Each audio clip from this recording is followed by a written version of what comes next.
ver vocês aí. Agradeço a presença de todos. E primeira coisa, peraí, viu, pastor Walter? Deixa eu fazer um negócio com o senhor aqui. Pronto.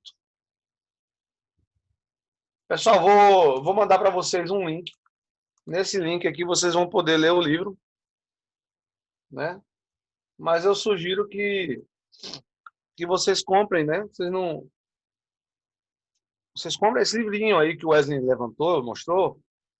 Ele é barato, gente. Ele custa doze reais aproximadamente. Não é um livro caro, não. É um livro barato e vale a pena. R$ 12 a gente gasta num lanche. E olhe lá, né? E olhe lá. Então, eu sei que a maioria dos irmãos que tem, né, estão com um livro em mãos. Deixa eu só fazer uma coisinha aqui, viu, gente? Eu achei que eu tinha copiado o link. Pelo visto, eu não copiei. Vou tentar de novo aqui. Agora foi. Então, quem quiser dar uma olhada no livro, não tiver com o livro em mãos, quiser dar uma olhada, essa é uma versão antiga, né, uma edição antiga do livro. Né, tem algumas palavras que ele usa diferente, o editor mudou alguns títulos, tá, mas é bobagem, o conteúdo é o mesmo. Né? Mas eu ainda recomendo, nada como um bom e velho livro de papel. Então, gente,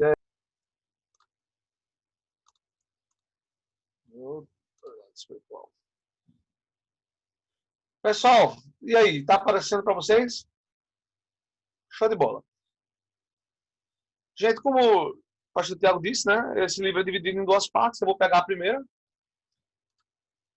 que é intitulada como Autoridade de Submissão.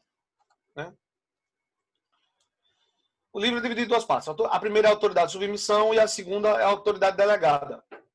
A primeira basicamente trata de obediência e submissão. Deixa eu só perguntar uma coisa para vocês. É porque é o seguinte, eu tenho o computador aqui do lado e tem uma tela maior aqui na minha frente. Eu prefiro usar a tela maior. Mas como a câmera está aqui do lado, vocês estão me vendo de perfil. De boa para vocês? Tanto faz? De boa, puxa, tá tranquilo, irmão. Viu? Tá bom. E às vezes tem irmão que prefere que eu olhe para a câmera, assim, né? Como se eu estivesse olhando olho no olho. Né? Por isso que eu perguntei. Mas vamos lá. Então, gente, essa primeira parte do livro trata de obediência e submissão. É a mesma coisa? O autor trata como coisas diferentes. Alguém está falando alguma coisa no chat aqui? Perdi a janela aqui, sumiu. Então, o autor trata como coisas diferentes. Mais adiante eu explico a diferença para vocês. Então, nessa aula foi baseada na primeira parte, isso aí vocês já estão cansados de saber. Gente, o Watchman é esse irmão aqui, ó. Ele lembra o pastor Tiago alguma coisa assim, ó. Acho que os olhos. Os olhos de mestre Shaolin. Gente, eu vou ler aqui para vocês, né? Ni Toshen, ou Watchman Ni. Watchman é o nome que adotou americanizado, né? Watchman significa sentinela. Ele foi um influente líder cristão chinês, ele conheceu o evangelho em 1920. Ó. Aos 17 anos de idade, depois de um breve conflito, ele aceitou Jesus como seu Salvador e Senhor. E desde então, o seu ministério passou a ser conhecido como um dos mais espirituais e significativos do século XX. Seu nome anterior era Ni Shutsu. Ni é o sobrenome, né? Lá vem primeiro. No Oriente vem primeiro o sobrenome. Por isso que Ni Shutsu. E após sua conversão, ele mudou para Ni Toshen, devido ao costume local de mudar o nome após um evento muito importante, né, na vida da pessoa. Por causa da sua fé em Cristo, Ni foi preso em 1952 pelo regime comunista de Mao Tse-tung, permanecendo seus últimos 20 anos de vida na prisão. Né? Lamentavelmente, né, ele teve o seu ministério assim interrompido, né, por isso, mas com a sua vida ele demonstrou o seu ensino, né? Isso é fantástico. Essa foi a foto de melhor qualidade que eu encontrei na internet dele. Eu confesso que eu preferia uma foto que tem dele, que ele está vestido parecendo o Ip Man, né? Aquela roupa tradicional chinesa. Mas a qualidade era baixa, então eu preferi essa aí, uma roupa ocidental. Vamos lá, gente. É como o pastor Tiago falou, não foi escrito como um livro. São vários sermões, né, compilados. Então, gente, na hora de organizar, ele fica indo e voltando, porque cada palestra que ele dava, cada sermão que ele dava, ele tocava em assuntos, nos mesmos assuntos, para introduzir e tal. Então, acabaria que ficaria redundante se eu apresentasse para vocês como está aqui. Então, eu dividi essa primeira parte do livro em 3 tópicos. Inclusive, depois eu pensei se não poderia dar 3 aulas nisso. Mas eu acho que fica para uma outra oportunidade, até porque esse tema não vai ser dado uma só vez. Ele vai ser trazido, volta e meia, à escola discipuladora para fixação, né? Só com a repetição que a gente vai gravando, né, os princípios. Então, eu dividi em 3 tópicos. Ele trata de autoridade, origem, importância e propósito. Ele trata de rebeldia, exemplos, manifestações e consequências. E ele trata de obediência, expressão, a medida e recompensas. Né? Foi assim que, na minha cabeça, eu organizei a primeira parte do livro. Eu acho que, desse modo, fica bem fácil de gravar. Primeiro ele trata do princípio e depois ele trata de rebeldia e obediência. Acho que, né, fica fácil de gravar, eu acho, né? Vocês vão concordarem, discordarem, podem me falar depois que eu posso ver outro jeito de apresentar. Mas, por enquanto, eu acho que isso aqui tá legal. Vamos lá. Gente, esse versículo aqui, na verdade, é o começo, né? São vários versículos, mas isso aqui vamos dizer, que é a pedra fundamental dessa aula, né? Todo homem esteja sujeito às autoridades superiores, porque não há autoridade que não proceda de Deus. E as autoridades que existem foram por ele instituídas. Gente, eu vou dizer uma coisa para vocês, viu? Esse livro aqui é um soco no estômago toda vez que eu leio. Porque sempre tem uma coisinha que eu olho e eu pego em mim que eu estou fazendo errado. Né? E vai ser muito bom para a gente estudar ele hoje e no próximo domingo. Né? Todo homem esteja sujeito às autoridades superiores, porque não há autoridade que não proceda de Deus. E as autoridades que existem foram por ele instituídas. Todas mesmo, pastor Hugo, todas, até as más, todas. Todas, se é todas, não tem exceção, né? Vamos entender melhor isso aqui, porque esse tema aí, como o próprio Watchman fala, ele é a controvérsia do universo. Né? A autoridade é a controvérsia do universo. Então, vamos lá. O primeiro tópico é a autoridade, né? Gente, ele trata a autoridade como vou usar, é a segunda vez que eu uso essa expressão, mas vou usar de novo. Como a pedra fundamental do universo. Né? O trono de Deus estabelecido sobre a autoridade. Né? Tipo, tudo depende da autoridade de Deus, tudo existe pela sua autoridade e funciona dessa maneira. Né? É assim que ele apresenta a autoridade. Ela provém de Deus e ela organiza e rege o universo. E todas as coisas funcionam baseadas na sua autoridade. Né? Isso é interessante porque se a gente entende que o mal... De vez em quando, eu não vou ficar tão preso ao livro, eu vou dar umas passeadas aqui nas minhas percepções, mas acho que faz parte da aula. Né? Então, voltando sobre o trono de Deus, se a gente entende o mal como uma contingência, ou seja, algo que aparece no universo em um determinado momento e vai se encerrar em outro momento, mas não é uma coisa que existe para sempre. Se a gente tem essa percepção, essa é a percepção cristã, né? Não é aquela percepção que meio Star Wars, né? Bem ou mal existem, sempre vão existir, eles duelam entre si, mas vai ficar para sempre nessa lenga-lenga, né? Se a gente entende que o mal é uma contingência, a gente entende que ele deve ter surgido em algum momento e para ele ter um impacto tão grande na criação, como ele surgiu, né? E qual era o alvo dele, né? Então, se a gente entende que o trono de Deus, a autoridade procede do trono de Deus, logo o pecado surgiu na tentativa de subverter essa ordem. Como o pecado surge no universo? uma tentativa de subversão do princípio da autoridade. Né? Aí aqui o que o Watchman Nee fala, né? Que a autoridade é a controvérsia do universo. A autoridade, gente, ela mexe com a gente por dentro, porque olha só que coisa interessante. Isso ele diz mais adiante no livro, mas eu vou trazer para cá para ajudar a gente a entender umas coisas. O evangelho não se trata só de crer. Crer no evangelho. O evangelho não é só um chamado para que se creia em Jesus Cristo. Ele é um chamado à obediência. Ele é um chamado à obediência a Jesus Cristo. Não é só crer. O que é que Tiago fala sobre crer somente? Que até o diabo crê e estremece. Né? E o meu pai sempre falava uma coisa muito interessante. Ele dizia, a gente não deve se igualar a Satanás.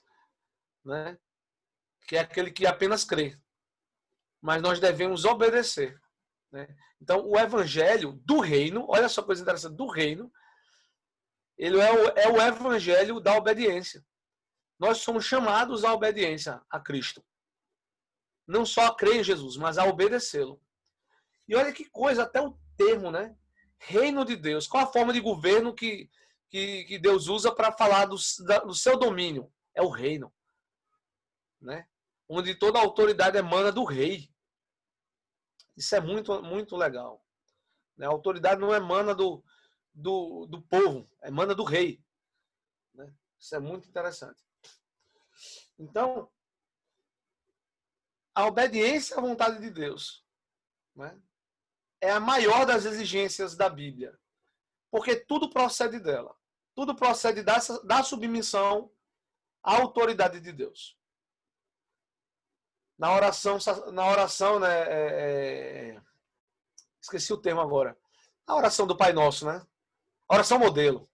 Na oração modelo, o Senhor diz, né? Venha a nós o teu reino. Venha a nós o teu governo, ou seja, em outras palavras, estabeleça a tua autoridade sobre nós. Isso é muito interessante, gente. Porque desde o princípio, a gente vai falar disso daqui a pouco, né? Os problemas começam com a violação da autoridade, com a quebra da autoridade, com a desobediência. Todos os problemas começam com isso. Então, quando Jesus apresenta essa oração modelo, ele diz, venha a nós o teu reino.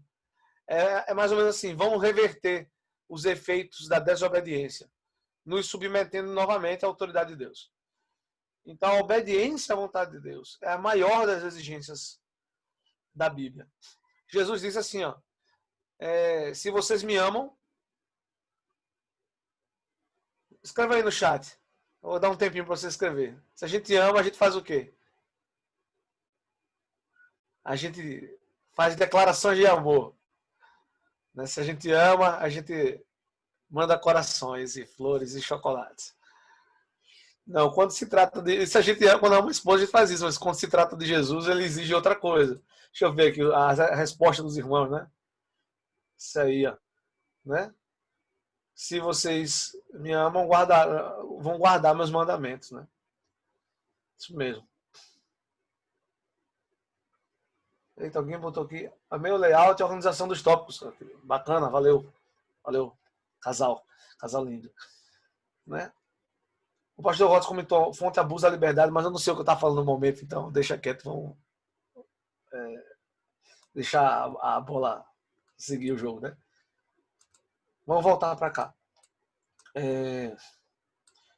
Então, gente, a obediência é a maior das exigências, a maior dos desafios. E uma vez que nós caímos, né, somos herdeiros do legado de Adão, né, da queda, da rebeldia, é ainda mais complicado, né, porque descer a ladeira é fácil, né?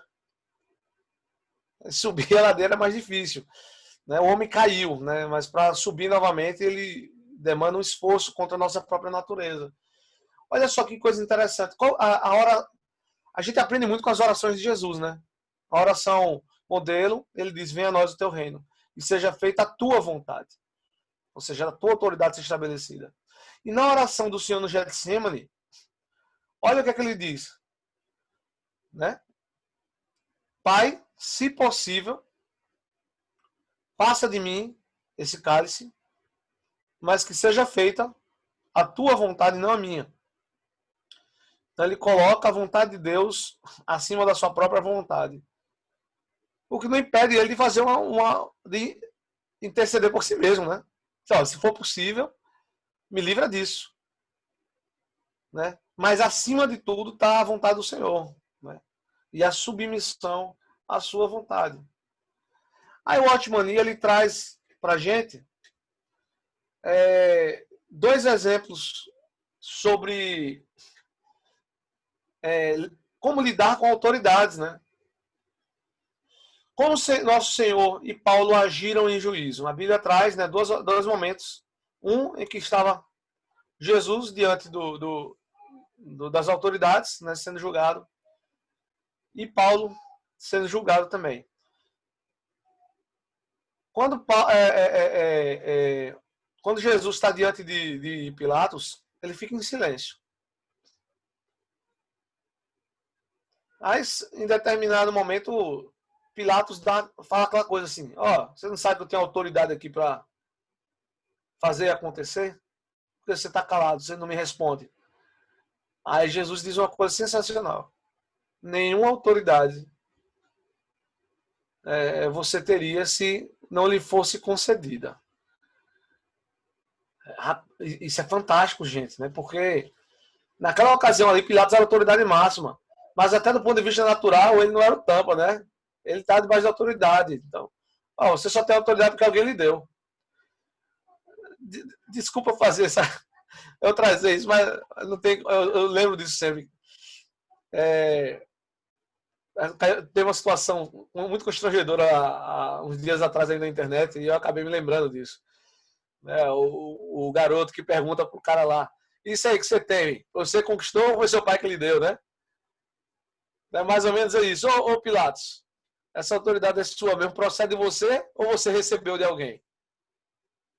Aí dá aquela desmoralizada básica, né? Tipo, baixa a bola, né? Você só tem autoridade porque você recebeu. Pronto. Mas olha que coisa interessante. Qual era a jurisdição de Jesus? Jesus estava debaixo da jurisdição celestial. Então, quando ele está sendo confrontado pelo sacerdote, e ele também está em silêncio, o sacerdote fala: conjuro-te, eu te coloco em juramento, por Deus, fale a verdade. Né? Você é o Messias? Aí Jesus fala. Porque Jesus estava debaixo da autoridade do Pai. Uma vez que ele é conjurado pela autoridade do Pai a falar, ele se pronuncia. Isso é muito interessante. Mas sempre com muito respeito. Quando ele fala com Pilatos, ele não fala de maneira desrespeitosa. Quando ele fala com o sacerdote, ele não fala de maneira desrespeitosa. Paulo, quando ele é colocado em juízo, né, e o sumo sacerdote manda esbofetear, Paulo dá uma dura.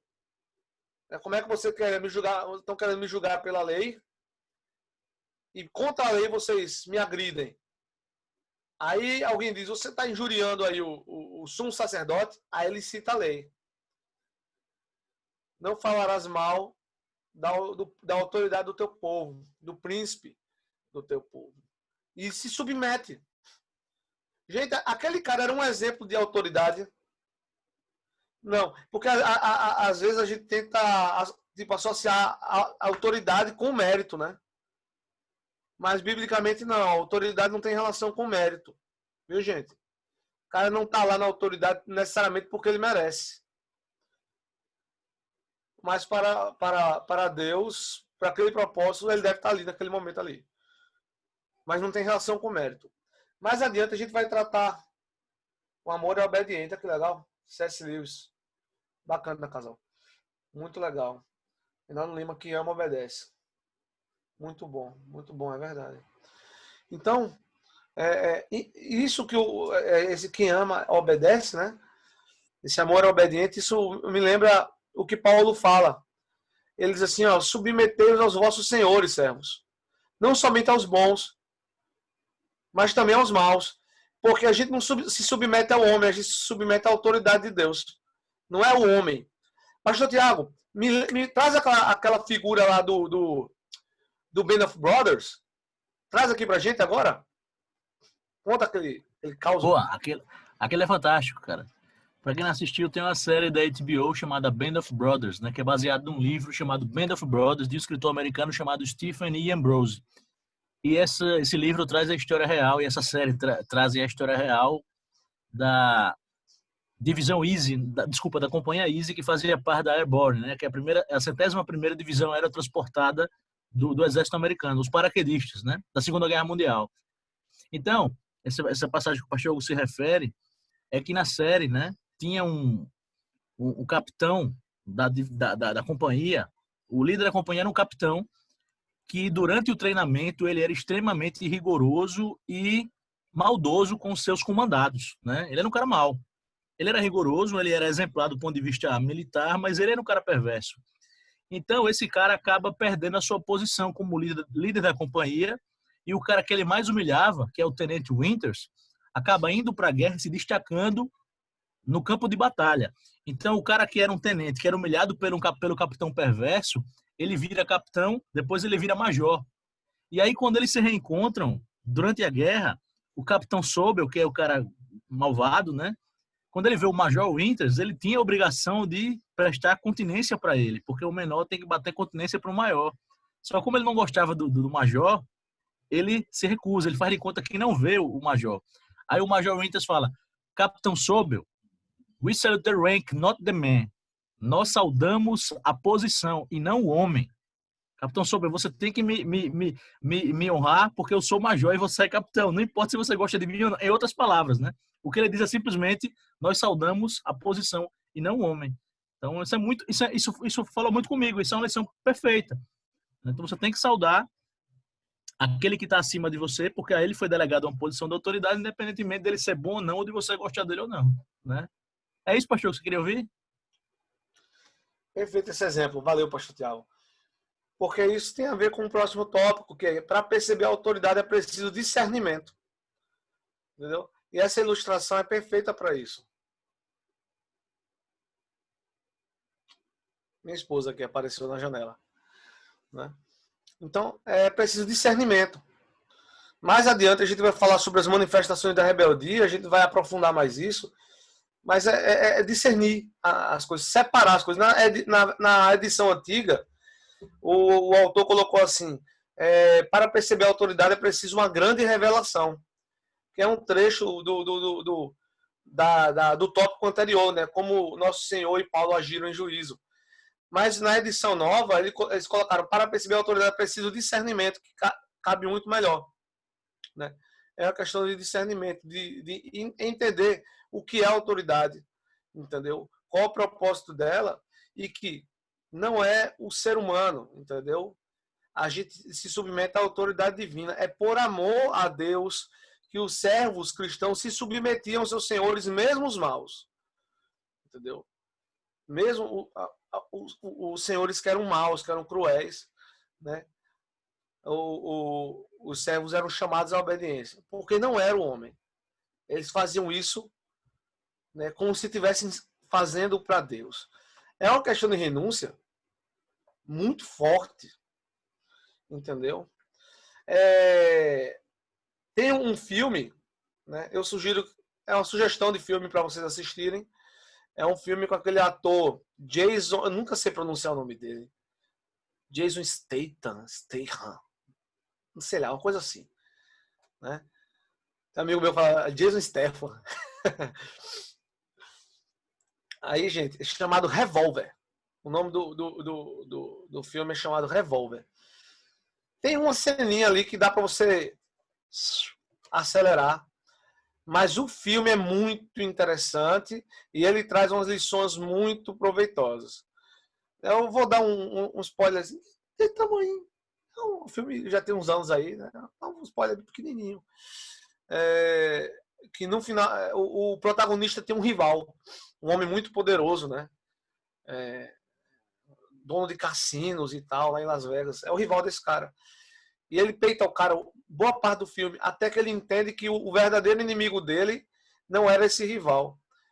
E ele vence o inimigo se humilhando diante do cara e reconhecendo a autoridade do cara.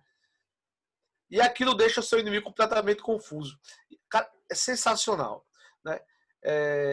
O verdadeiro inimigo, eu disse que ia trazer coisas de fora do livro, né? O verdadeiro inimigo, né, olha o que Paulo diz, a nossa luta não é contra carne ou sangue, né? Ele trata dos principados, mas em outro trecho ele também trata da carne como inimigo. Né? A nossa luta não é contra as pessoas. Ninguém, nem as pessoas que estão em posição de autoridade. Né? Nós não somos revolucionários, né? A nossa luta não é contra a autoridade. E eita, acabei falando disso e deu uma... Ah, me lembrei. O verdadeiro inimigo, ele se esconde no lugar onde você não vai procurar. E o último lugar que você vai procurar pelo inimigo é dentro de você mesmo. Né? A carne é um sabotador. E para a carne se humilhar diante da autoridade é um negócio muito complicado às vezes. Quando é uma autoridade compreensiva, legal, né, colaborativa, é mais fácil. Mas e quando não é? E nem sempre vai ser. Né? Imagina você aí e o seu chefe do trabalho é um cara, por exemplo, que vê você e lhe persegue. Porque de alguma forma se sente ameaçado. Quem já não passou por uma coisa parecida aí no trabalho? O pessoal olha para você, vê sua competência e começa a lhe perseguir. Ou lhe sabotar. Complicado. E aí, o que você vai fazer? Vai se rebelar contra o cara? Vai se submeter. Mas existem duas formas de se submeter, né? Uma é entendendo a questão da autoridade e por amor ao Senhor se submeter voluntariamente. Outra coisa é você ser submetido forçadamente pela força disso aqui, porque você precisa se sustentar. Se você submeter por essa motivação errada, você vai adoecer. Você vai adoecer. Mas se você submeter essa autoridade por amor ao Senhor, a coisa vai ficar mais fácil, né? E é por isso que a gente tem que ter discernimento. E nos submetemos à autoridade para renunciarmos ao nosso ego, né? E se a gente entender isso, a coisa vai ficar mais fácil. Gente, eu estou me fazendo entender até o momento? Perfeito?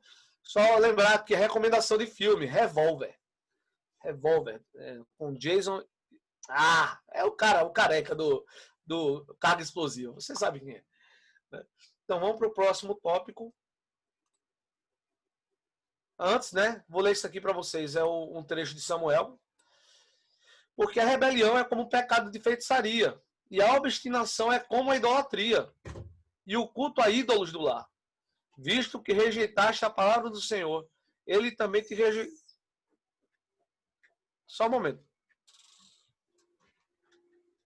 Oi, meu amor, obrigado. Oi, coisa linda, de banho tomado. Quer água, é? É do papai, é dúvida. Desculpa aí, gente, mas eu tive uma visita aqui ilustre, eu não podia, né, deixar de falar com eles. E para quem não conhece, olha o meu copinho, gente, que fofo. Eu ganhei de Dia dos Pais, ó. É minha xicrinha do Tucano. Deve ter uma leve semelhança. Então, gente, vamos lá. Vamos trazer isso aqui para o contexto, né? Esse trecho aqui é um trecho referente a Saul. Saul foi o primeiro rei de Israel. Isso é a introdução do tema aqui, rebeldia, né? Foi o primeiro rei de Israel, a autoridade dele foi instituída por Deus. Ele foi ungido por Deus rei. Mas o representante de Deus ali, né, era Samuel. Nas questões espirituais, Samuel era a autoridade máxima. E Samuel deu ordens bem claras a Saul de como ele deveria proceder na guerra contra os amalequitas. Não era uma guerra para obter lucro. Era uma guerra de julgamento. Né? Não era para obter lucro. Então, deveria matar tudo, matar os animais, porque não era para despojo. Não era para eles enriquecerem com o despojo dos amalequitas. Mas o que é que ele vai? O que é que ele faz? Ele não se submete à autoridade. O povo vê aquela riqueza e quer pegar a riqueza, então ele acaba cedendo. Ele pega o rei de Amaleque para servir como triunfo, mostrar como prêmio, né, da sua conquista. E ele também não espera Samuel para receber novas ordens. E acaba que isso aí é a gota d'água da paciência de Deus com Saul, né? E naquele dia ali o reino é tirado de Saul. Ele permanece rei por um tempo, mas naquele momento ali Deus o rejeita. Por quê? Olha o que Samuel diz. A rebelião é como um pecado de feitiçaria. Né? Um pecado de feitiçaria. A gente fala de feitiçaria é um negócio tão forte, né? Idolatria, feitiçaria. Mas a rebelião é a mesma coisa. Né? Vê só. Como é que ela começa? Não sei se vocês lembram, né, que eu falei sobre a autoridade começa provém do trono de Deus. Onde é que o pecado entra no universo? Quando alguém quer subverter a ordem natural das coisas. A ordem natural das coisas é a autoridade procede de Deus. Do trono de Deus emana, né, a autoridade. E o pecado surge quando alguém quer dizer. Alguém chega assim e diz: será que não dá pra gente inverter isso, não? Se ele pode, eu também posso. Né? Não é tão difícil não ser Deus. Talvez eu possa estabelecer minha autoridade acima das mais altas nuvens, né? Lá, acima das estrelas de Deus, né? Vou estabelecer meu trono e tal. Então é assim que a origem do mal no universo. A tentativa de subverter o princípio da autoridade. Todos os pecados começam por aí. Todos derivam disso. De uma tentativa de ser independente, de agir por si só e de não se submeter à vontade divina.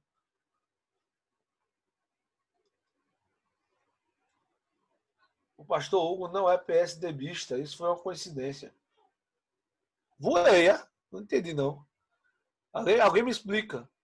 Ah, Tucano. Ah, tá. Entendi. Eu não tenho nada a ver com o PSDB, gente. Tucano é uma criatura de Deus. Né? Então vamos lá. Acabei me distraindo. Vamos lá. Sim, a origem do pecado, a origem de Satanás, vem da rebeldia. Ele tentou subverter a ordem natural das coisas. Ele tentou se sentar acima do trono de Deus. Gente, e por isso não há perdão para ele, entendeu? Ferir olha só, existe uma diferença, e o Watchman trata disso no livro dele. Existe uma diferença entre ofender a santidade de Deus e tentar subverter sua autoridade. Às vezes, para a gente, isso é muito comum no nosso meio, um meio evangélico, as pessoas têm uma preocupação grande com ofender a santidade de Deus, mas não têm uma preocupação tão grande em subverter a autoridade. Mas para Deus, subverter a autoridade é muito mais sério do que ofender sua santidade. Entendeu? É muito mais sério. O irmãozinho lá fez uma besteira lá, um pecado. Violou a santidade de Deus. Aí, ó. O irmãozinho. Mas o outro lá rachou a igreja. Causou divisão. Causou contenda. Eu não preciso nem tão longe falar da igreja em si. Mas, sei lá, o cara rachou o ministério do louvor. Porque ele queria ser o cantor principal. Né? E ele achava que o líder do louvor não era tão bom assim, mas ele era melhor. Aí rachou. E aí? Às vezes o pessoal trata isso como se fosse normal. Para Deus isso é muito pior. Entendeu? O cara está estabelecido com uma autoridade. Gente, o grupo do louvor, deixa eu diminuir mais isso aqui. Salinha das crianças. Estou contando caso da gente, não. Estou contando caso genérico que eu já vi aí. Na salinha das crianças, tem a irmã que é a tia principal, e tá lá a outra tia que não é a principal, começa a tumultuar a coisa, não se submete à autoridade. E acha que está tudo tranquilo. Mas fica escandalizado por causa do irmãozinho adolescente que ficou com a irmãzinha lá. A ofender a santidade de Deus é uma coisa séria, mas subverter a autoridade é pior. Porque tudo começa por aí. Né? Então, vamos lá. A rebeldia tem um preço. Né? Ela tem a sua consequência. Aí eu vou citar para você Provérbios. Eu confesso que eu não vi esse versículo aqui, mas encaixaria perfeitamente. Somente os rebeldes habitam em terra estéril. Quem já conhecia? Quem conhecia esse provérbio? Levanta a mão aí. Conhecia não? Somente os rebeldes habitam em terra estéril. Para não ficar aí. Pastor, eu vou tirar o seu mute, que ele está querendo falar, pastor Walter aqui. Fala, pastor Walter. Tira o mute. Esta referência aí está no Salmo. É salmo, não é provérbio, não? É um salmo. É um salmo. Viu? Eu só não lembro agora, mas eu posso procurar para dar para quem que se interessar. Vamos descobrir agora. Viu? Mas os rebeldes habitam em terra estéril. É um baita de um prejuízo, né? A rebeldia, né? Para si e para quem está em volta, né?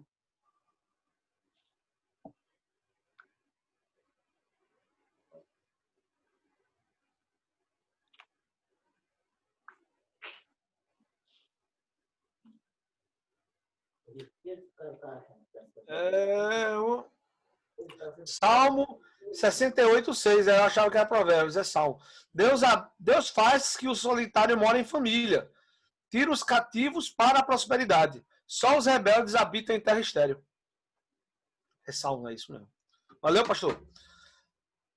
Então, existe um preço. Entendeu? Só os rebeldes habitam em terra estéril. Aí, isso me lembra uma coisa, isso me lembra Caim, né? Quando Caim é confrontado por Deus, após o homicídio, vou montar o senhor, pastor. Quando o Caim é confrontado por Deus, por causa do seu homicídio, ele dá palavras, ele assume uma postura muito rebelde diante de Deus.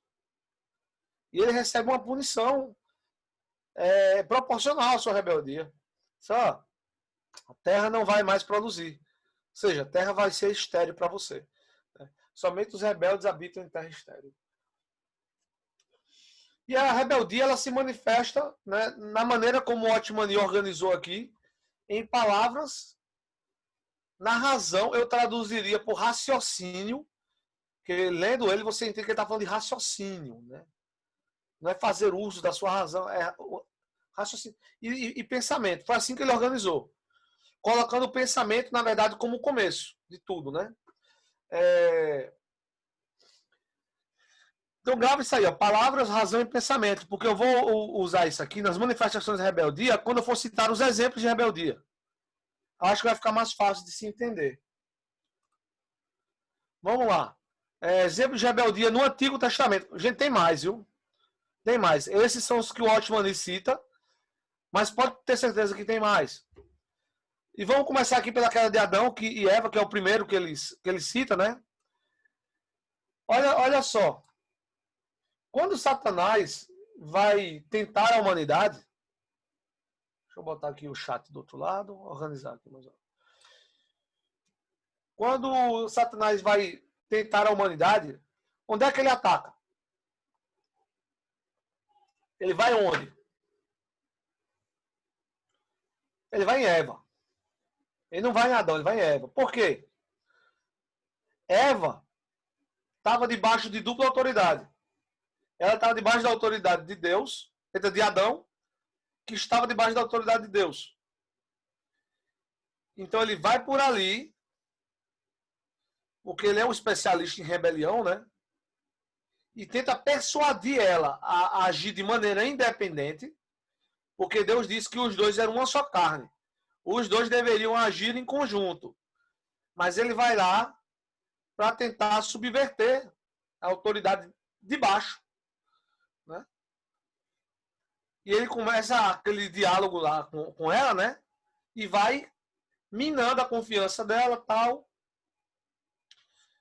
até conseguir minar a confiança dela na autoridade de Adão e de Deus. Minou a autoridade dela, aí acontece uma coisa que o Otmani cita aqui algumas vezes, né? A rebelião ela é contagiosa. Né? E uma vez que Adão olha, e ele aparentemente acha que nada aconteceu, ele desconfia da autoridade de Deus, de que Deus realmente tem autoridade para cumprir o que disse que aconteceria, e ele também se rebela. Né? Então, A escadinha da rebelião, né? A queda de Adão e Eva.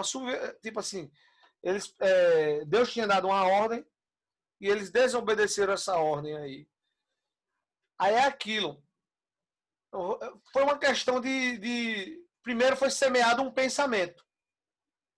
Lembra que eu falei das manifestações da rebelião? Primeiro é semeado um pensamento. Desse pensamento, um raciocínio é desenvolvido.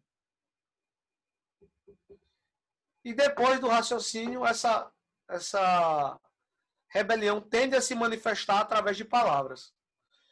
O Watchman Nee usa um termo interessante. Nessa tradução que eu mandei para vocês aí, é outra.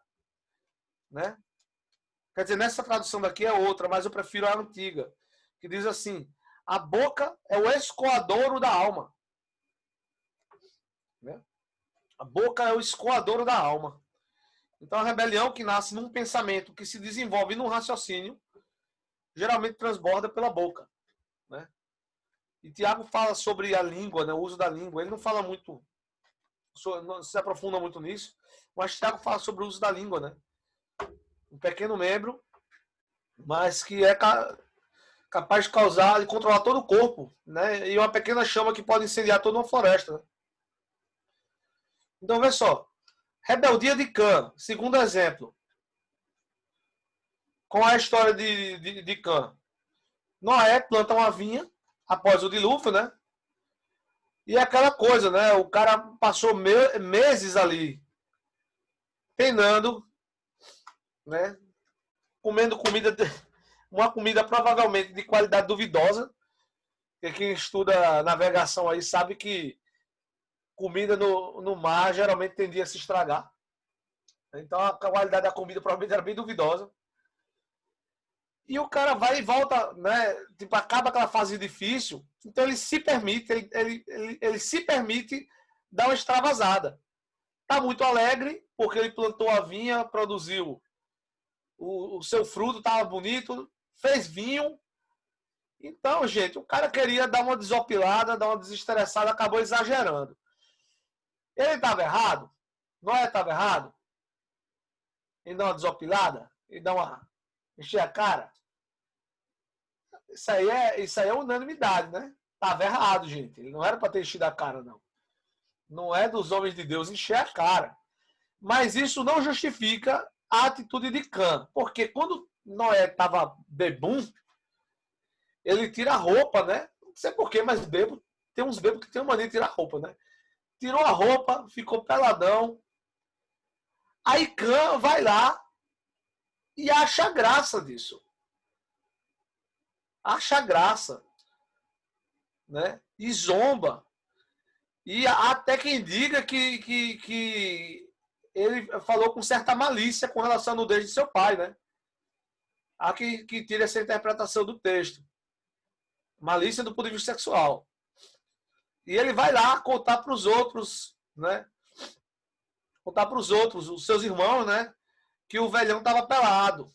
O velhão tinha feito besteira. Quando Sem e Jafé escutam aquilo, eles pegam um manto e eles entram meio que de lado assim, né? Na tenda e cobrem a nudez do pai. Aí a Bíblia diz que quando Noé acorda do seu sono, ele procura saber o que aconteceu e ele descobre, ele amaldiçoa Cã e sua descendência. E abençoa Sem e Jafé. Olha que coisa, gente. Tem um termo que o Watchman Nee usa aqui no livro que é muito interessante. É muito interessante. Ele diz assim, ó, que o ser humano ele adora ver o fracasso da autoridade. Gente, isso é... Quando eu vi, caramba... Eles, ó, deixa eu procurar aqui no livro para eu ler para vocês, gente. Porque o termo que ele usa eu olhei assim, eu disse, cara, isso é a verdade, gente. Olha só o que ele diz aqui, ó. O pai é a autoridade constituída por Deus no lar, né? Ponto. Mas o que eu queria chamar atenção para vocês é isso, ó. Mas a carne deleita-se em ver defeitos na autoridade para poder desembaraçar-se de todas as restrições. Cara, quando eu vi isso aqui, saltou os olhos. E eu vou repetir mais uma vez. Ó. Olha só. A carne a carne, deleita-se, ela tem prazer em ver defeitos na autoridade para poder desembaraçar-se de todas as restrições. E aí, é forte ou não é um negócio desse? A gente sente prazer em ver a autoridade errar, para se desembaraçar, para encontrar uma justificativa para se desembaraçar dela. Achei isso super forte quando eu li. Né? Então, a rebeldia de Cã não respeitou, ele expôs a nudez. Isso é interessante, gente. Expor a fraqueza, expor a nudez é uma manifestação da rebeldia, né? Quando a gente expõe a fraqueza da autoridade, gente. Às vezes a gente faz isso e nem se dá conta que a gente está agindo maliciosamente, seguindo a tendência da carne, entendeu? Sentindo prazer na fraqueza da liderança, né? É tenso isso, é tenso, né? Quando eu li, eu achei forte, né? E ele saiu divulgando, né? Não só viu, como ridicularizou e expôs. Então, expor a nudez pode se aplicar a qualquer situação. Nudez, vamos dizer assim, é a fragilidade da pessoa, né? Então, esse é o pecado de Cã. O outro exemplo que o Watchman dá é a profanação de Nadab e Abiú. Gente, eu estou há anos em igreja, cresci em igreja. E eu já vi cada exemplo desse que o Watchman dá, eu já vi em igreja. Sabe? Eu já vi no nosso meio. E eu já me vi em situações assim também. Sabe? E a profanação de Nadab e Abiú é uma coisa também que é muito comum. Quem era Nadab e Abiú? Nadab e Abiú eram os filhos de Arão. Quem foi escolhido para ser o sacerdote, o sumo sacerdote? Arão. Os outros, os levitas, já foram escolhidos, né, para exercer o ministério, mas o sacerdócio, naquele momento ali, vinha de Arão. Né? Vinha de Arão. Tudo que Nadab e Abiú fariam, ou qualquer outro sacerdote ou levita, deveria estar debaixo da autoridade de Arão. Ele era o sumo sacerdote. E tinha todo um ritual e um protocolo para ser feito com relação ao fogo do incensário, o fogo para acender o incensário. Tinha que ser o fogo sagrado, que nunca era apagado e tal. Tinha todo um ritual, mas o Nadab e Abiú provavelmente pensaram que se Arão fazia, eles podiam fazer também. Olha só, mudou sem querer aqui. Eu vou deixar. Minha tela mudou aqui, mas vou deixar porque ficou bonito aqui. Ó. Olha, vocês conseguem ver, ó, 3 homens, grandes homens aqui, ó, atrás de mim aqui, ó. O Elinho de Cássio, aqui, Pastor Tiago e o Luiz Benjamin. Vou deixar. Foi sem querer. Não sei nem como aconteceu isso. Porque eu não estava mexendo, mas vai ficar aí, tá bonito. A não ser que perturbe a vista de vocês me falam no chat. Então, gente, voltando aqui. Se Arão faz, se o nosso pai faz, a gente também faz. Né? E a gente ainda faz do jeito melhor, mais prático aqui. Eles não respeitaram a regra, não respeitaram o ritual e foram fazer do jeito mais fácil. Não, porque tem que pegar aquele fogo lá especial. Vamos pegar um fogo. Oh, já tem um fogo aqui mesmo? E pegaram fogo que não era fogo santo, fogo profano. E quando eles foram oferecer o incenso lá, saiu fogo do altar e consumiu os caras. Né? E Nadab e Abiú morreram, isso causou temor. Né? Então é mais ou menos isso. Né? Eu posso fazer também. Arão faz, eu também posso fazer. O Watchman não cita, mas a gente lembra também do exemplo de Urias. Quem lembra aí de Urias? Urias não, perdão, Uzias. Rei Uzias. A autoridade dele era política, não era religiosa. A área dele era outra. Mas o cara se achava. Eu também posso fazer, eu também posso acender incenso aqui no lugar dos sacerdotes. Olha só, quem lembra o que aconteceu com Uzias? Coloca aqui no chat, gente, quem lembra?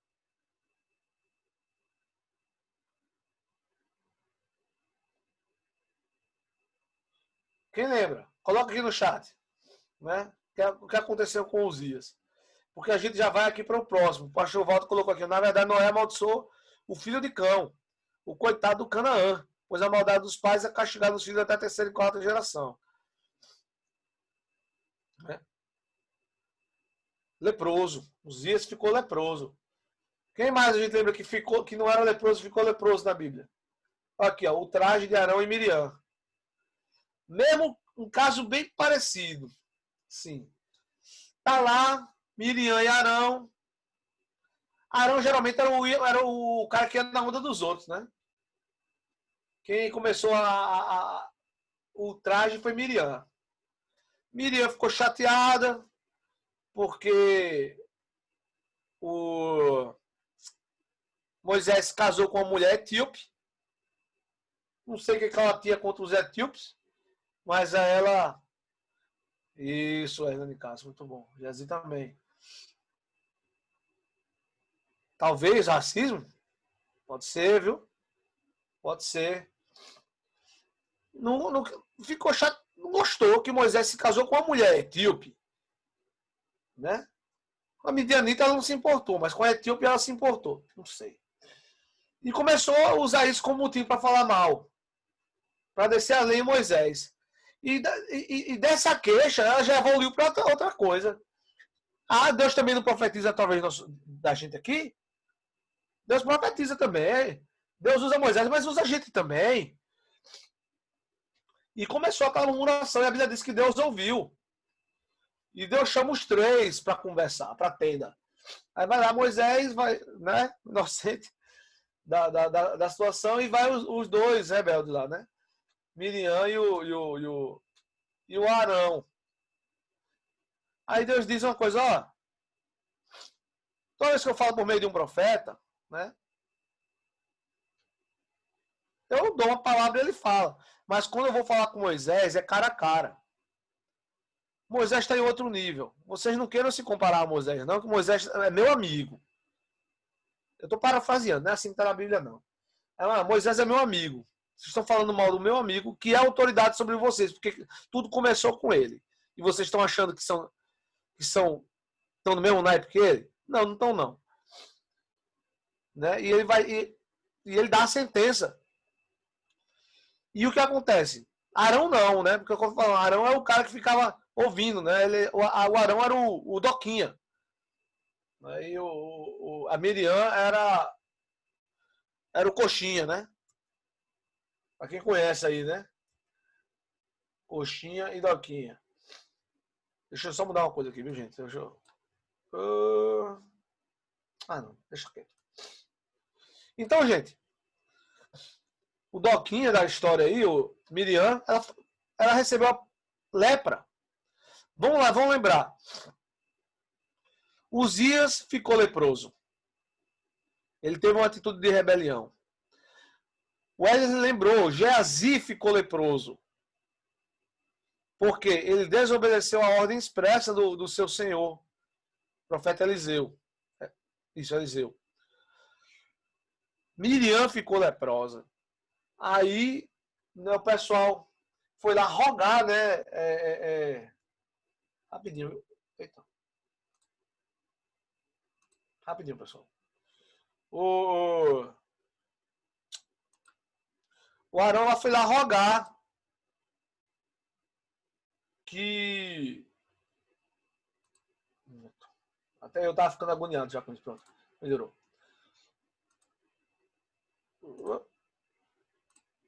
Arão foi rogar a Moisés. Porque Miriam ficou leprosa. Gente, tá compartilhando ainda? Wesley, tá compartilhando? João e Priscila compartilhando? Tá. Então, ele foi rogar. Aí Moisés foi rogar a Deus, né? Esse Moisés era um homem manso demais. Né? Porque talvez fosse ele dizer, agora tome, tome, fica aí, leprosa. Um dia eu quero ser que nem Moisés. Aí Moisés foi rogar a Deus. Aí Deus disse, ó, beleza, tudo bem. Mas é o seguinte, se um pai cospe no rosto do filho, ele não fica por 7 dias impuro? Pronto, por 7 dias ela vai ficar fora do arraial. 7 dias ela vai ficar leprosa. Depois ela pode voltar. Né? mas não vai ficar sem consequência. Porque você está me rogando por ela, eu vou perdoar, mas não vai ficar sem consequência esse pecado, não. E a última citação aqui é a rebelião de Coré, né? Ou Corá, depende da tradução, né? Corá, Datã e Abirão, né? Corá era um levita, né? E esses caras começaram, gente, a tumultuar lá o acampamento. Esse Moisés aí nos tirou de uma terra que manda leite e mel, o Egito, né? A terra que manda leite e mel, nos trouxe para morrer nesse deserto. Que ele pensa que é, a gente também pode se organizar muito bem, não é todo mundo santo, a congregação não é santa, porque é só ele que quer ser chefe sobre nós. Não tinha entendido que a autoridade procede de Deus. Ele acha que é só uma questão de jogo de influência. Então, como ele era influente também, vamos aqui, né? E quando Moisés é colocado diante dessa rebelião, olha só que homem manso, né? Fala o seguinte, eu vou orar, amanhã a gente conversa. E ele foi orar. E no dia seguinte, veio a resposta de Deus por Moisés e veio o confronto. A terra, gente, engoliu vivo esses homens aí. A terra se abriu e devorou os caras. Né? E os 250 líderes, né? Que estavam com ele, por aí vai. Porque esses homens não entenderam, eles achavam que era uma questão de influência, que era só uma questão de jogo político. Mas não era. A autoridade de Moisés é a autoridade que Deus tinha dado para ele. Né? Agora, que coisa, a rebelião ela é contagiosa. Deixa eu mudar o slide aqui. A rebeldia ela é contagiosa porque começou com um homem, Corá, esse Corá, ele influencia Datã e Abirão, e esses influenciam a liderança. Mas mesmo depois que esses caras morrem, a congregação permanece com a semente da rebeldia. Porque a rebeldia ela é contagiosa. Rebeldia é que nem a amargura. Hebreus diz que a amargura, ninguém deixa nenhuma raiz de amargura brotar, porque quando ela brota, ela contamina muitos. Pois a rebeldia é do mesmo jeito. Ela é mais contagiosa que Covid-19, o coronavírus. É um negócio terrível. Se a gente não vigiar, a gente cai na cilada. Né? Porque um cara começa a reclamar do líder, daqui a pouco o outro começa, tá todo mundo reclamando. Eu sei como é. Né? Então a tendência é muito forte. Então, a rebeldia é contagiosa. Deixa eu mudar agora, gente, para a parte final dessa aula. Não sei que oração, deixa eu olhar aqui no telefone para. Tá tranquilo até agora, gente? Tá fluindo bem? Beleza, já são 11h16. Eu vou tentar adiantar aqui, mas é aquilo, são 150 páginas de um livro, praticamente, né? Cento e tantas páginas, a primeira parte aqui. Então, é muita coisa para falar, né? Eu estou tentando sintetizar o máximo que dá. Obediência. Obediência é a primeira lição a ser aprendida pelo cristão. Se a rebeldia for o primeiro mal, a primeira lição a ser aprendida é a obediência. A Bíblia fala que o próprio Jesus foi aperfeiçoado, né, pelo sofrimento. Através do quê? Quem lembra? Da obediência. Né? Foi a obediência. A Bíblia diz, né, que Jesus, como filho do homem, ele era totalmente submisso ao Pai. Ele diz, eu não faço nada de mim mesmo. É o Pai que me enviou. Quantas vezes em João você não vai ver ele falando isso no confronto com os judeus? O Pai que me enviou. Esse dá testemunho de mim. O Pai que me enviou. Né? Eu faço a vontade de meu Pai e vocês fazem a vontade de vosso Pai. Aí os caras dizem, nosso pai é Abraão. Ele diz, não. O pai de vocês é o Satanás. Né? E os caras ficam revoltados. Né? Quando Jesus diz que o pai deles é o Satanás. Né? Então, o pai de vocês é o Satanás. São rebeldes. Em outras palavras, vocês são rebeldes e mentirosos. Se vocês amassem a Deus, fossem filhos de Abraão, vocês me amariam também. Né? Então, Jesus estava sempre submisso à vontade do Pai. Aí tem gente que não entende, mas Jesus era Deus, porque ele precisava orar, porque ele estava como homem, ele precisava saber, conhecer e se submeter à vontade de Deus. Né? Então, mesmo ele sendo a autoridade máxima, ele ainda estava debaixo da autoridade espiritual do Senhor. A primeira lição a ser aprendida é a obediência. Se a gente conseguir aprender a obediência, todas as outras vão ficar mais fáceis. Todas as outras lições serão uma consequência natural. Olha só. A gente citou alguns exemplos de rebelião do Velho Testamento, mas tem os exemplos de obediência, né? Exemplos de submissão à autoridade. Eu disse a vocês que ia falar sobre a diferença entre obediência e submissão. Quem lembra aí que eu falei isso? Então vamos lá. Nos termos do Watchman Nee, né? Ele diz o seguinte: a submissão é absoluta. A obediência ela é relativa. Como assim? Como assim, pastor? A obediência ela é relativa. Vê só. Em determinado momento, as autoridades. Isso não tá, ele não é esse o exemplo que o Watchman cita, mas eu vou citar esse porque eu acho interessante. Em determinado momento, as autoridades do povo judeu disseram: ó, não falem mais do nome desse Jesus por aqui. O que é que os apóstolos disseram? Quem lembra aí? Importa obedecer a Deus do que aos homens. Antes obedecer a Deus do que aos homens. Então, assim, como judeus, eles permaneciam debaixo submissos às autoridades judaicas. A submissão ela é absoluta, mas a obediência é relativa. Eles não podiam obedecer àqueles homens porque as suas ordens estavam contrárias à vontade de Deus. Isso ficou claro, gente? Esse conceito? Vê só, você está debaixo da autoridade de um líder. Você é submisso a essa pessoa, mas ela lhe dá uma ordem que é contra as ordens de Deus. A autoridade de Deus é a fonte de toda a autoridade. Ela está acima. Então, a isso você não obedece. É bom esclarecer isso para a pessoa não achar que é uma obediência completamente cega. Não. Você se submete à autoridade, mas se a autoridade der uma ordem que vá contra, né, a palavra de Deus, aí você não se submete. Então você não obedece. Você continua submisso. Você não se rebela. Mas você não. Esse termo específico não é para ser obedecido. Né? Por exemplo, nós temos irmãos na Coreia do Norte, hoje em dia, irmãos perseguidos na Coreia do Norte. Eles estão submissos à autoridade norte-coreana? Estão submissos à autoridade norte-coreana. Você não vai ver uma rebelião dos cristãos na Coreia do Norte. Você não vai ver isso. Mas quando eles são proibidos de cultuar a Deus, eles desobedecem. Né? Porque a obediência é relativa. O Watchman Nee, ele foi submisso à autoridade do Partido Comunista? Foi. Mas não obedeceu a eles. E por isso foi preso. Né? Por isso foi preso. Porque se a ordem era não pregar o evangelho, essa ordem não poderia ser obedecida. Então essa é a diferença entre submissão e obediência. Né? Paulo reconheceu o sumo sacerdote como autoridade do povo e ele disse: não vou dizer mal contra a autoridade do povo.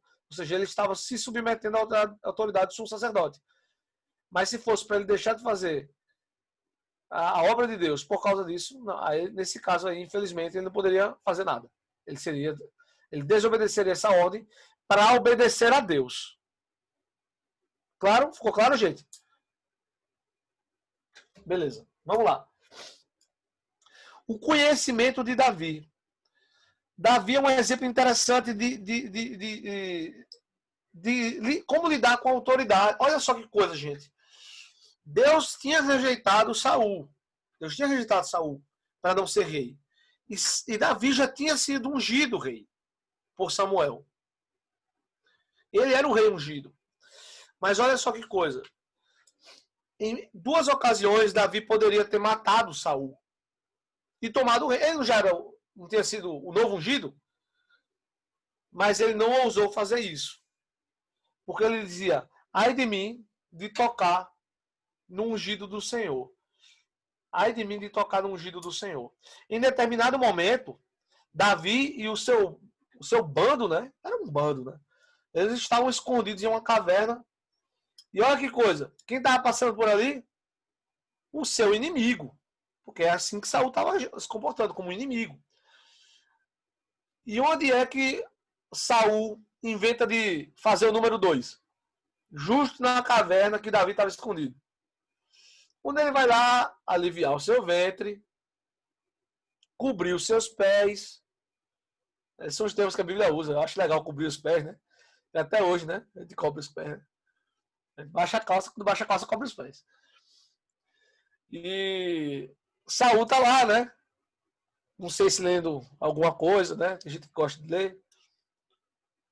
Talvez no seu smartphone. Olhando a internet. Distraído. Lá.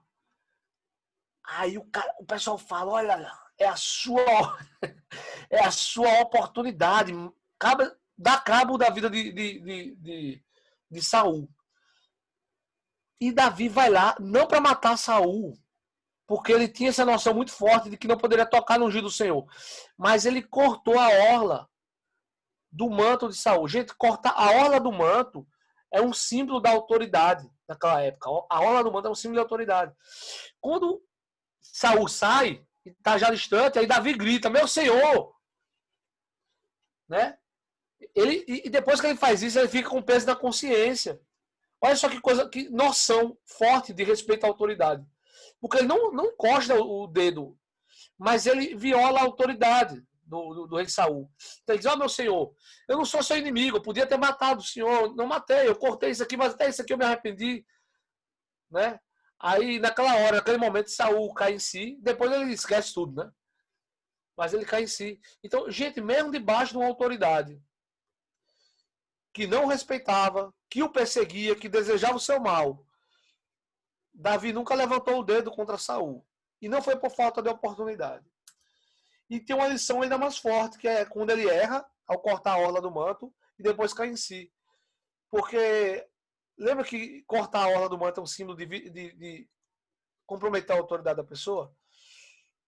Então, muitas vezes a gente não agride nosso líder diretamente, mas a gente corta o manto dele. A gente, de alguma maneira, ofende a autoridade. Né? Isso é uma coisa, né, é uma lição que Davi nos deixa. Né? Não é só tipo, dar cabo da pessoa ou ir para um confronto direto, mas às vezes tecer comentários pode ser cortar a orla da autoridade do líder. Né? É aquela questão, a rebeldia manifestada por palavras.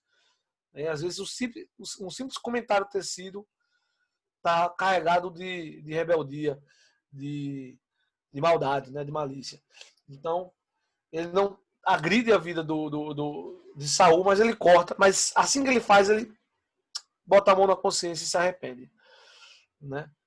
Porque ele agrediu a autoridade do rei. E ele esperou que o momento certo chegasse. Saul não morreu pelas suas mãos. Ele não tinha o sangue de Saul nas mãos. Porque ele sabia que se Deus tinha ungido Saul, Deus trataria com Saul na hora certa. Porque se Deus colocou no poder, Deus tira do poder. É isso que Paulo fala lá. Ele diz, que toda autoridade é estabelecida por Deus.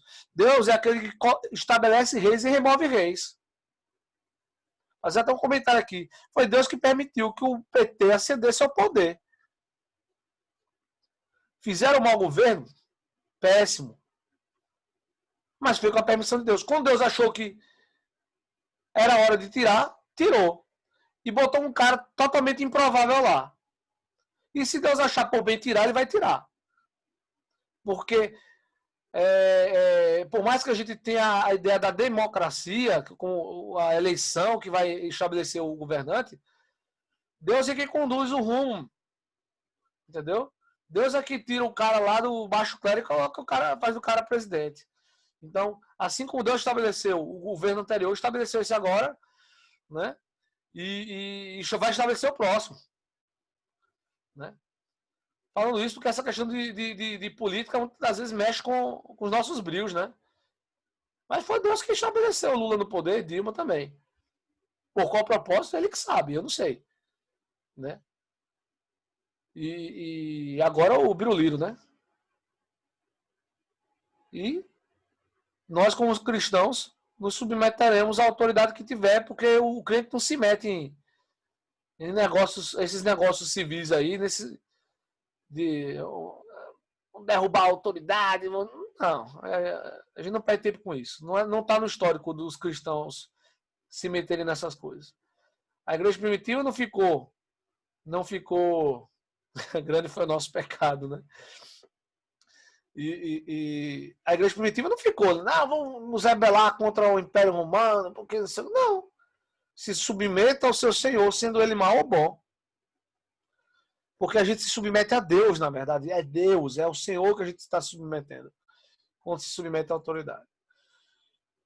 Outro exemplo da Bíblia é o próprio Filho de Deus. A Bíblia diz, ó, que Jesus, sendo em forma de Deus, não teve por usurpação o ser igual a Deus, mas se esvaziou, assumindo forma de servo, e como servo foi obediente até a morte, e morte de cruz. E o que acontece? Qual é a recompensa? Porque se eu falei que existe um preço da rebeldia, existe também uma recompensa para a obediência. Viu, gente? Existe uma recompensa para a obediência. Se para a rebeldia há um preço, para a obediência também há. É lógico que às vezes o Filho de Deus vai passar maus bocados aqui para obedecer a Deus. Ó, Jesus, para ser obediente, ele morreu. Né? Porque, do ponto de vista humano, nem sempre a carreira do cristão vai ser totalmente de triunfo. Mas do ponto de vista espiritual, sempre será. E o Senhor sempre terá uma recompensa, né, para os seus. Vinde, benditos de meu Pai, e assumam o reino que foi preparado para vocês antes da fundação do mundo. Né? Existe uma recompensa para a obediência também. E olha só, o estabelecimento do reino. Qual foi o modelo político que Deus usou para falar do seu modelo de governo? Foi o reino. Eu já falei para vocês que existem dois tipos de rei. E existe o tirano e existe o basileu. Qual é o tirano? O tirano é o rei que governa o seu povo, mas ele não está ligando muito para o povo, não. Ele faz o que der na telha dele. Se ele achar bom, ele faz o que ele quiser. E existe o basileu. O basileu é o rei que governa para o povo, né, e com o povo. Aí eu vou fazer uma pergunta para vocês. Porque muita gente fala sobre a soberania de Deus, né? Hoje em dia, né? Tá na moda aí, a soberania de Deus, não sei o que, tá. Mas o pessoal tem um entendimento muito troncho da soberania de Deus, né? Isso não está no livro do Otmani, não. Isso é coisa que eu estou trazendo aqui. Porque a palavra que é usada para reino de Deus na Bíblia é Basileia. É Basília, né? Basileia. E é daí que vem a palavra basileu. Qual é a característica do rei basileu? Todo rei basileu tem uma eclesia. Traduzindo para a nossa língua, uma igreja. O que era a eclesia? Era uma assembleia, viu, do povo. O rei governava junto com a sua eclesia. E o modelo de reino que Jesus aponta para o governo de Deus é uma basileia. É o rei que governa com a sua eclesia. Esse é só um ponto aqui que eu estou trazendo para vocês, para esclarecer sobre o reino de Deus, porque a gente está falando de autoridade. Mas eu quero esclarecer que Deus, ele é soberano, mas não é um tirano. Deus é soberano, mas não é um tirano. Deus é soberano, mas não é ele que... você está predestinado a ir para o céu. Aí você não está. Ou seja, está predestinado a ir para o inferno. Essa é a lógica, né? Não, ele é um basileu. Né? Governa com a sua eclesia, para a sua eclesia, com a sua eclesia, né? E com propósito, com o desejo de salvar a todos. Esse é o desejo de Deus, que todos se salvem e cheguem ao pleno conhecimento da verdade. Mas vamos falar sobre o reino. Como é que funciona o reino de Deus? O reino de Deus tem um rei. Abaixo do rei está a sua eclesia. E depois vem os súditos do reino. No milênio, como é que vai funcionar isso?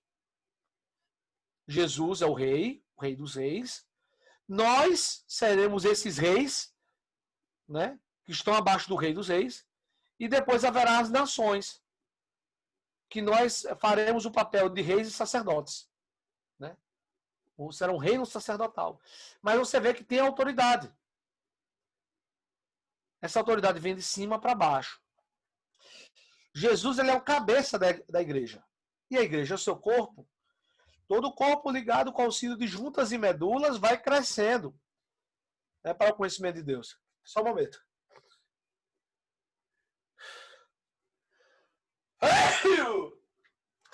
Voltei. Então, existe uma hierarquia, existe, né, uma autoridade de Deus se manifestando na sua igreja. Né? A Bíblia fala, existe uma hierarquia na igreja? Existe. Não é uma hierarquia assim, é uma hierarquia horizontalizada. Né? Deus vem a autoridade e os irmãos presidem outros irmãos. Né? Não preside como um tirano, porque ele segue o mesmo padrão do Senhor. Ele preside junto com a sua igreja. Olha só que coisa curiosa. Quando foi... os diáconos... Estão no Watchmania aqui, coisa que eu estou trazendo também. Mas quando os diáconos foram estabelecidos na igreja, não foram os apóstolos que disseram fulano, fulano, fulano vão ser os diáconos. O que é que eles disseram? A igreja escolha representantes para fazer o papel de diaconato. Isso é muito interessante. Esse é só um ponto que eu estou trazendo aqui. Ele deu essa liberdade para a igreja. E você vê isso várias vezes acontecendo. Nos concílios, né, a igreja participava. É assim que funciona. Mas o que eu estou falando disso? O reino de Deus tem um cabeça. O cabeça é Jesus. E depois tem um corpo que está todo ligado. Ele tem que estar ligado. Toda vez que alguém que preside a igreja, esse é o termo que a Bíblia usa, preside, tem a sua autoridade solapada, é como se o corpo estivesse se desconjuntando. E quando o corpo não está ligado com o auxílio de juntas e medulas, ele se desmonta. Isso é muito interessante. Ele se desmonta. Olha o que... inclusive, eu achei curioso, porque eu não vi essas referências aqui nessa primeira parte do livro do Watchmani. Mas tem uns versículos muito interessantes sobre o estabelecimento do reino de Deus. Na Hebreus, capítulo 13, versículo 17, né, eu nem sei se eu coloquei aqui, né, mas no livro eu não achei. Eu coloquei aqui, ó, mas não tá no livro dele, mas é um versículo fantástico. Obedecei aos vossos pastores, porque eles têm cuidado de vós e fazem isso como quem há de prestar contas. Então vamos lá. Isso aqui, gente, eu já estou preparando aqui a base para a próxima aula do pastor Tiago, já está acabando. A aula do pastor Tiago vai ser sobre a autoridade delegada, porque a primeira parte do livro é sobre submissão, autoridade e submissão, e a segunda parte sobre a autoridade delegada. Ou seja, pessoas exercendo a autoridade. Né? Então, nós devemos obediência à autoridade delegada. Existem algumas referências aqui, né, sobre a autoridade. No mundo, por exemplo, a gente já leu essa aqui, né? Que diz assim, que toda autoridade é estabelecida por Deus.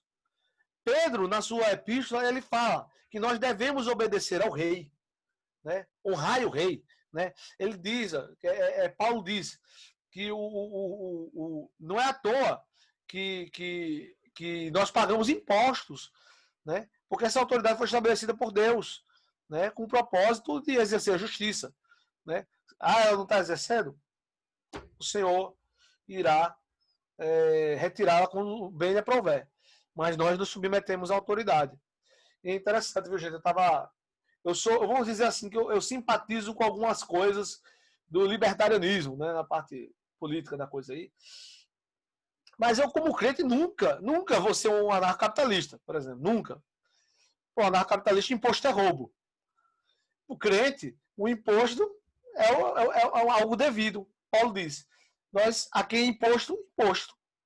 A quem honra, honra. Né? Fortalecer aquilo que Jesus já tinha dito. Dá a César o que é de César, a Deus o que é de Deus. Né? Então, se submeter à autoridade. Né? Quando chegou o momento certo, o Império Romano caiu. Né? Mas não foi por subversão dos cristãos. Né? E Pedro fala, né, sobre honrar a autoridade, sobre respeitar a autoridade. Aí, ó, essas referências aqui, eu não vou abrir todas, porque senão a gente vai demorar, mas a obediência na família. Paulo diz, né, que a esposa deve ser submissa ao seu esposo, né, como ao Senhor. Os filhos devem ser obedientes aos pais, porque Deus estabeleceu um princípio de autoridade na família. O homem é o cabeça, né, e o cabeça da casa, o cabeça da família. e deve ter sua autoridade respeitada.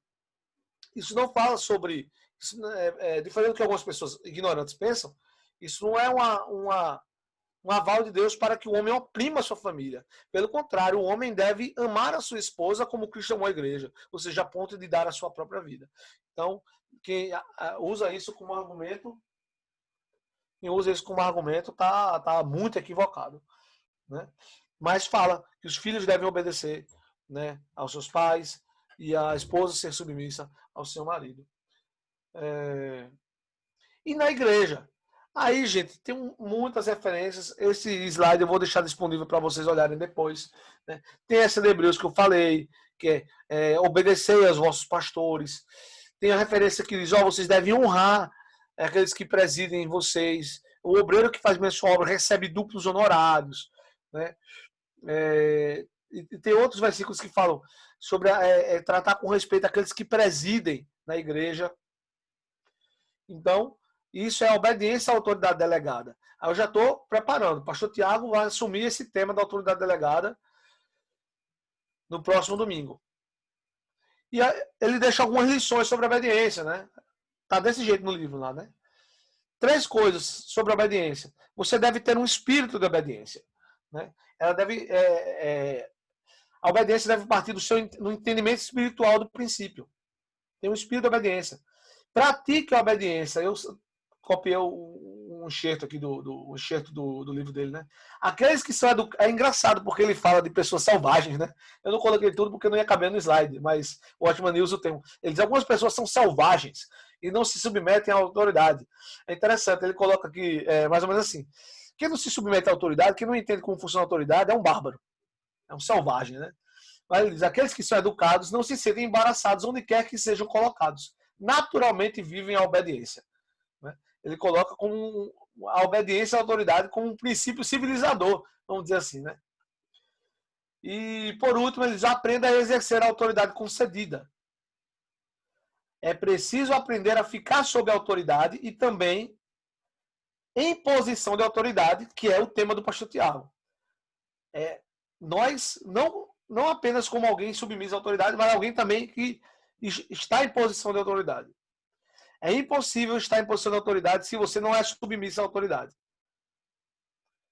Então vamos para o próximo slide. Eu acho que o pastor Tiago vai gostar dessa imagem de fundo aí. A igreja sofre porque muitos não sabem obedecer. Mas também é igualmente prejudicada através de alguns que não aprenderam a ficar em posição de autoridade. Eu coloquei esse versículo aí porque eu acho que ele é o elo perfeito entre as 2 partes do livro. A primeira parte, que é a igreja sofrendo pela falta de submissão, de obediência à autoridade.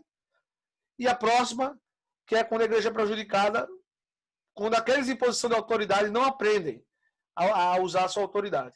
Então, acho que esse trecho do livro é o elo entre os dois, entre as 2 partes, né? Mostra os 2 aspectos da autoridade, está debaixo e está em posição de autoridade. Né? E encerramos, né, a aula aqui, né? Aqui, né, a foto da equipe, os pastores e as suas esposas. Obrigado. Esse é o momento das perguntas. Se alguém tiver pergunta, se alguém tiver algum comentário a fazer. Acho que o pastor Tiago, deixa eu ver uma coisa aqui. Pastor Tiago, o senhor está como co-host, tá, né? O senhor sabe liberar para o pessoal tirar o próprio mute, né? Faz isso aí, por gentileza. E quem quiser comentar, é um bom momento. Alguma dúvida, algum comentário, fiquem à vontade. Algum exemplo, algum... Pronto, tá feito. Então, pessoal, quem quiser liberar o seu mute para fazer algum comentário, né? João, Priscila, Wesley e Pri também, pastor Tiago, pastor Alice, pastor Walter e qualquer outro pastor Hotz. Quem mais quiser fazer um comentário, a hora é essa. Não é só dúvida, é comentário também, viu, gente? Quiser trazer um comentário, um exemplo.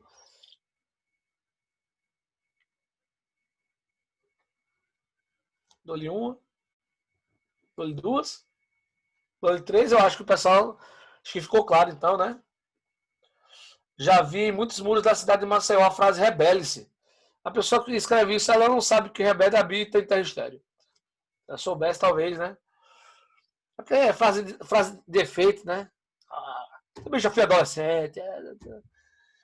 Nunca pichei muro, não, mas já fui adolescente. Sei como é que é. É falta de entendimento. Adolescente é tolo por natureza. Gente, eu poderia ter trazido muitos exemplos aqui acompanhando o ministério do pastor Walter, muita coisa que eu já vi em igreja, mas assim, eu pensei, primeiro vamos tratar do livro, eu acho que em outra ocasião, é isso mesmo, Johnny, se for para se rebelar contra o seu ego, né? Então, gente, eu pensei em trazer exemplos, mas eu disse, não, vou dar uma saidinha de vez em quando, mas eu vou tentar me ater o máximo ao livro. Em outra ocasião, a gente pode conversar aí e contar. Seu Naldo, valeu, muito, muito bom, viu? Valeu. E outra ocasião a gente pode trazer muitos exemplos, gente, porque eu acho que os exemplos da nossa história enriquecem muito, né? Eu acho que o pastor Walter poderia, né? Uma proposta minha aqui, viu, pastor Tiago? Próxima aula, o senhor continua o livro, e na outra, a gente pode separar um momento aqui para tratar das experiências do Ministério do Pastor Walter, né, exemplos, coisas que ele viu, né, situações que aconteceram ao longo e na maior, gente, esse negócio de rebelião é um negócio muito sofrido para pastor, viu? Por isso que Paulo diz, submeta-se ao pastor, porque para ele não fazer isso sofrendo, porque tem gente que faz questão de fazer o ministério do pastor ser sofrido, né? Então, acho que o pastor concorda comigo. O que é que o senhor acha, pastor Walter? Na próxima aula, outra, ser só história. Senta que lá vem história. O que é que tu acha? Pode ser bom, um momento legal, né? Wesley, João, Priscila, o que é que vocês acham? É bom? Fica legal, né? Pronto, vamos fazer desse jeito, então. Pastor Tiago, estou passando a bola para o senhor. O senhor fazer um comentário final aí, a oração, encerrar. Fernando, valeu. Pronto, vou me colocar no mute aqui. Muito bom, pastor. Muito obrigado pela aula, foi excelente, viu? Muito bom mesmo. E vamos cuidar para a gente almoçar, né? O pessoal mais tarde tem culto, 19 horas, não esqueçam. Hoje é o primeiro domingo do mês, acho que provavelmente vai ter Santa Ceia, né? E estejam presentes, vai ser maravilhoso. Quem puder, quem não puder, estaremos online também. Vamos orar para agradecer ao Senhor e finalizar. Muito obrigado, Jesus, por essa manhã, por essa lição, Pai da Escola Bíblica. Muito obrigado, Pai, que a gente possa aprender esse conteúdo, Pai, que a gente possa aprender esse princípio e aplicar na nossa vida, Pai, em nome de Jesus. Abençoa muito esse domingo, seja um dia maravilhoso. Senhor, abençoe o culto dessa noite, que o Senhor nos abençoe, seja com a gente, Pai. Em nome de Jesus, nós te exaltamos, nós te agradecemos, Pai. Amém. Amém, pessoal. Show de bola. Então, obrigado por estarem aqui. Muito importante para a gente, né, que os irmãos estejam aqui, estejam acompanhando e interajam, né, quando puderem, quando quiserem, e a gente se vê mais tarde, viu? Um abraço, bom domingo.